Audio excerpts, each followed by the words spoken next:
Modi photo ಬಳಕೆಗೆ ಸಂಬಂಧಪಟ್ಟಂತೆ ಕೆವಿಎಟ್ ಹೂಡಿರುವಂತಹ ವಿಚಾರದಲ್ಲಿ ಬಿ.ವೈ. ರಾಘವೇಂದ್ರ ಅವರು ಟೀಕೆಯನ್ನ ಮಾಡಿದ್ದಾರೆ. ಅವರು ಏನು ಹೇಳಿದ್ದಾರೆ ನೋಡ್ತಾ ಹೋಗೋಣ.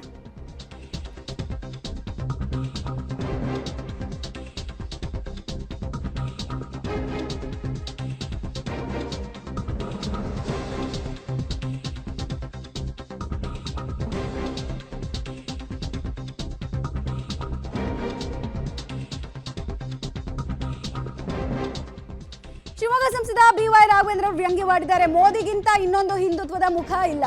ಮೋದಿ ಪಕ್ಷದ ಅಧಿಕೃತ ಅಭ್ಯರ್ಥಿ ನಾನೇ ಇದ್ದೀನಿ.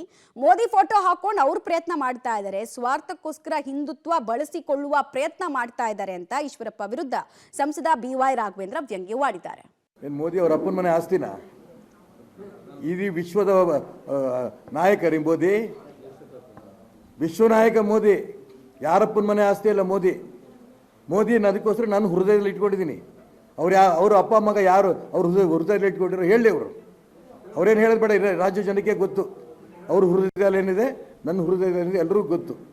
ಮೋದಿನ ಕೊಡಗರು ಮೋದಿ ಬಿಟ್ಟು ನಾವು ಯಾರು ಹೋಗಲ್ಲ. ಚುನಾವಣೆ ಗೆಲ್ತೀನಿ, ಮೋದಿ ಪ್ರಧಾನಮಂತ್ರಿ ಕೈ ಎತ್ತೀನಿ, ಇದ್ರಾಗ ಏನು ಅನುಮಾನ ಬೇಡ. ಮೋದಿಜಿಯವರು ಬೇಕು, ಮೋದಿಜಿಯವರಿಗಿಂತ ಇನ್ನೊಂದು ಹಿಂದುತ್ವದ ಒಂದು ಮುಖ ಇನ್ಯಾವುದು ಬೇರೆ ಇಲ್ಲ. ಅವ್ರ ಪಕ್ಷದ ಅಧಿಕೃತ ಅಂತ ಅಭ್ಯರ್ಥಿ ನಾವಿದ್ದೀವಿ ಪ್ರಜಾಪ್ರಭುತ್ವ ವ್ಯವಸ್ಥೆಯಲ್ಲಿ. ಅದೇ ಇವತ್ತು ಮೋದಿಜಿಯವರ ಫೋಟೋ ಹಾಕೊಂಡು ಅವರೊಂದು ಬೇರೆ ರೀತಿಯಂಥ ಒಂದು ಪ್ರಯತ್ನಗಳನ್ನು ಮಾಡ್ತಾ ಇದ್ದಾರೆ. ಚೆನ್ನಾಗಿ ಪ್ರಜ್ಞಾವಂತರಿದ್ದಾರೆ. ಯಾವ ಉದ್ದೇಶಕ್ಕೆ ಇದರಲ್ಲಿ ಸ್ವಾರ್ಥ ಇದೆಯಾ, ನಿಜವಾದ ಹಿಂದುತ್ವಕ್ಕೋಸ್ಕರ ಮೋದಿಜಿಯವರ ಪಕ್ಷ, ಭಾರತೀಯ ಜನತಾ ಪಕ್ಷ, ನಮ್ಮ ಪರಿವಾರದ ಸಂಘಟನಾ ಹಾರೈಕೆ ಅಂತ ಹಿಂದುತ್ವನ ಕಟ್ಟಿ ಬೆಳೆಸುವಂಥ ಕಾರ್ಯವನ್ನು ಮಾಡ್ತಾರೆ. ಯಾವುದೋ ಒಂದು ಮನಸ್ಸಿಗೆ ನೋವಾಗಿ ಯಾವುದೋ ಒಂದು ವಿಚಾರಕ್ಕೋಸ್ಕರ, ಸ್ವಂತಕ್ಕೋಸ್ಕರ ಹಿಂದುತ್ವನ ಬಳಸ್ಕೊಳ್ಳೋಂಥ ಒಂದು ಪ್ರಯತ್ನ ಏನು ಮಾಡ್ತಾ ಇದ್ದಾರೆ.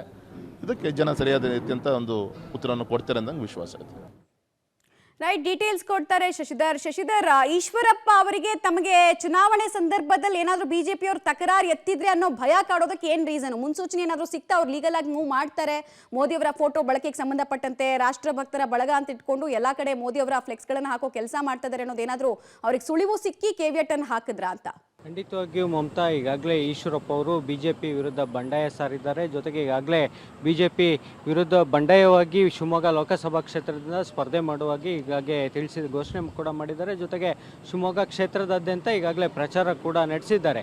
ಅದು ಅಲ್ಲದೆ ಅವರ ಫ್ಲೆಕ್ಸಲ್ಲಿರ್ಬೋದು ಅಥವಾ ಬ್ಯಾನರ್ಗಳಲ್ಲಿರ್ಬೋದು ಈಗಾಗಲೇ ರಾಷ್ಟ್ರಭಕ್ತರ ಬಳಗದ ಹೆಸರಲ್ಲಿ ಈಶ್ವರಪ್ಪ ಅವರು ಮೋದಿ ಅವರ ಫೋಟೋವನ್ನು ಕೂಡ ಬಳಕೆ ಮಾಡ್ತಿದ್ದಾರೆ. ಅಂದರೆ ಮೋದಿ ಅವರು ವಿಶ್ವ ನಾಯಕರು, ಭಾರತದ ಹೆಮ್ಮೆಯ ಪ್ರಧಾನಿ, ನಾನು ಅವ್ರ ಫೋಟೋ ಹಾಕ್ಕೊಳ್ತೀನಿ, ಅದರಲ್ಲಿ ಯಾವುದೇ ತಪ್ಪಿಲ್ಲ ಅನ್ನೋ ಒಂದು ಮಾತನ್ನು ಕೂಡ ಈಶ್ವರಪ್ಪ ಅವರು ಹೇಳಿದ್ದಾರೆ. ಆದರೆ ಬಿಜೆಪಿಯವರು ಎಲ್ಲವುದನ್ನು ಕೂಡ ಕಾದು ನೋಡುವ ತಂತ್ರವನ್ನು ಅನುಸರಿಸ್ತಿದ್ದಾರೆ. ಅಂದರೆ ಈಶ್ವರಪ್ಪ ಅವರು 12ನೇ ತಾರೀಕು ನಾಮಪತ್ರ ಸಲ್ಲಿಸ್ತೀವಿ ಎಂದಿದ್ದಾರೆ.